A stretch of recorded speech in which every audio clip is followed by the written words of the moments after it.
మంత్రుల్ని చేసుకోవడం జరిగింది.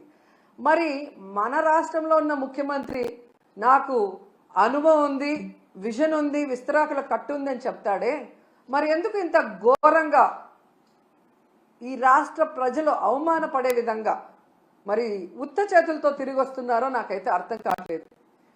దీనికైతే ఓ కారణం ఉంది. ఇది కేవలం చంద్రబాబు నాయుడు గారి పరిపాలన వల్లే ఈ రాష్ట్రానికి ఈ అవమానం జరిగింది అనటంలో ఎటువంటి సందేహం లేదు. ఎందుకంటే మీరు చూస్తే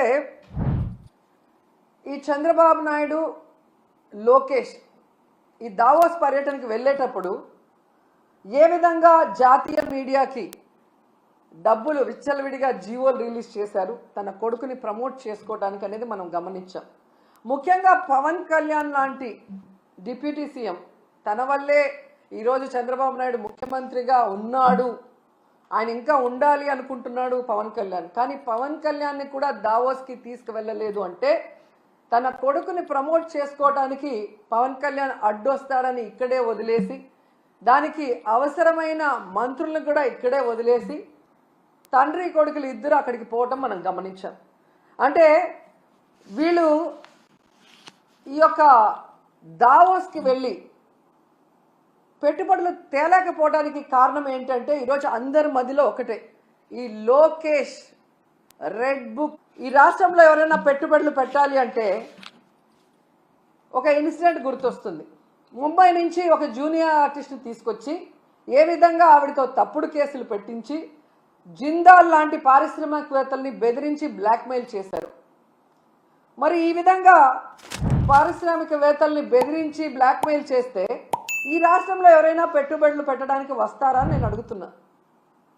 అలాగే ఐపీఎస్ అధికారులు, సీనియర్ మోస్ట్ ఆంజనేయులు గారు, సంజయ్ గారు, ఠానా గారు, విశాల్ గున్ని లాంటి ఐపీఎస్ ఆఫీసర్ల మీద కూడా కక్ష సాధింపుగా కేసులు పెట్టి వేధిస్తే ఈ రాష్ట్రంలో ఎవరైనా పెట్టుబడులు పెట్టడానికి వస్తారా అని నేను అడుగుతున్నాను.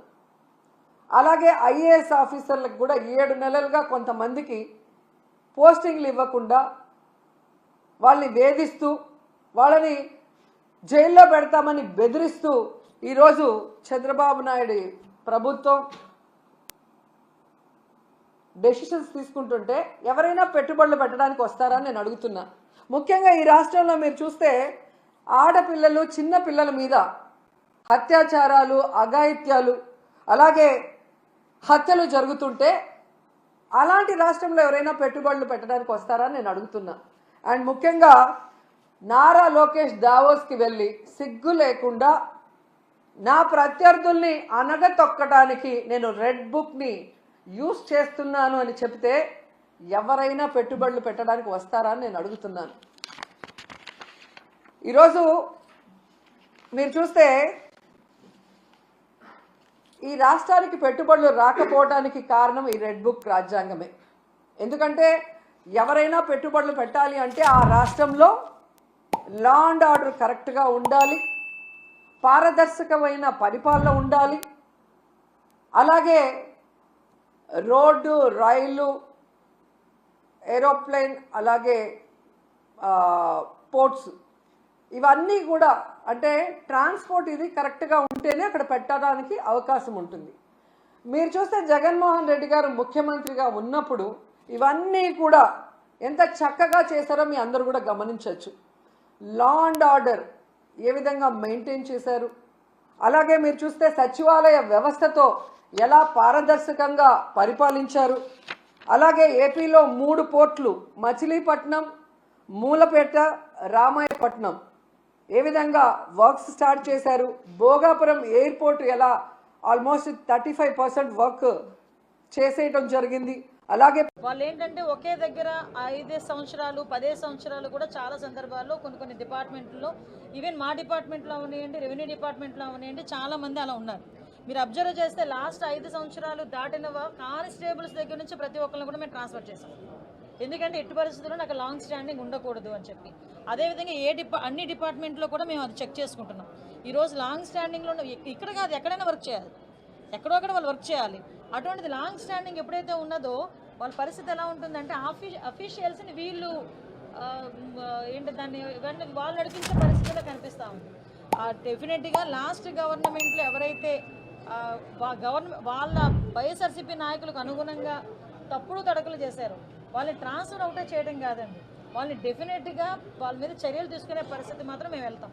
మళ్ళీ ఇంకొకటి చెప్తున్నా, మళ్ళీ ఓపెన్గా చెప్తున్నా, ఎక్కడైనా భూమి విషయంలో కానీ ఎక్కడైనా ఏదైనా ఇబ్బంది వైఎస్ఆర్సీపీ నాయకుల వల్ల మేము ఇబ్బంది పడ్డామని చెప్పి మా దృష్టికి వస్తే కనుక దాని మీద డీటెయిల్డ్ ఎంక్వైరీ చేస్తాం. లాస్ట్ టైం మీకు తెలుసు, లాస్ట్ టైం జేసీ చేసిన ఒక అతను ఎన్ని ఇబ్బందులు పెట్టారో మనకి కూడా తెలుసు. దాని మీద ఆల్రెడీ సస్పెన్షన్లో ఉన్నారు.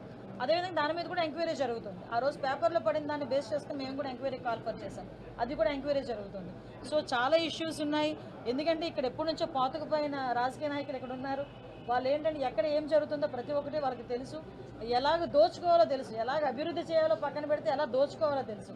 లేకపోతే నిజంగా ఎలా అభివృద్ధి చేయాలో తెలిసిన వాళ్ళైతే భోగాపురం ఎప్పుడో స్టార్ట్ చేయాలి, ఎప్పుడో కంప్లీట్ అవ్వగలిగేటట్టు ఉండాలి. కాబట్టి అటువంటి నాయకులు దోచుకొని దాచుకునే నాయకులు అందులో ఉన్నారు. ఈరోజు పనిచేసే నాయకులు మేము ఇందులో ఉన్నాం. కాబట్టి ఎక్కడా కూడా ఎవరికి ఇబ్బంది ఉండదు. నెక్స్ట్ ఇంకోటి కూడా చెప్తున్నానండి, ఎక్కడైనా ఏదైనా పలానా వ్యక్తి మీద ఎవరైనా సరే పలానా వ్యక్తి మీద మాకు అన్యాయం జరిగిందని మా దగ్గరికి వస్తే డెఫినెట్గా వాటి మీద చర్యలు తీసుకుంటాం. కొన్ని నియోజకవర్గాల్లో సభ్యత్వాలు చాలా ఎక్కువగా జరిగాయి, కొన్ని నియోజకవర్గాలు కాస్త తక్కువ ఉన్నాయి. ఆ తక్కువ నియోజకవర్గాలు ఏ విధంగా బలోపేతం చేస్తారు? డెఫినెట్గా అండి, ఇప్పుడు మీకు తెలుగుదేశం పార్టీకి సంస్థాగతంగా ఒక నిర్మాణం ఉంటుంది, అది మీ అందరికీ కూడా తెలిసిందే.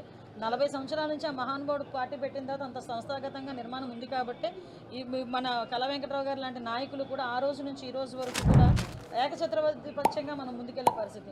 కొన్ని నియోజకవర్గాల్లో కొన్ని సర్కమ్స్టాన్సెస్లో, ఫర్ ఎగ్జాంపుల్ ఒక 1 or 2 నియోజకవర్గాలు చూసాం.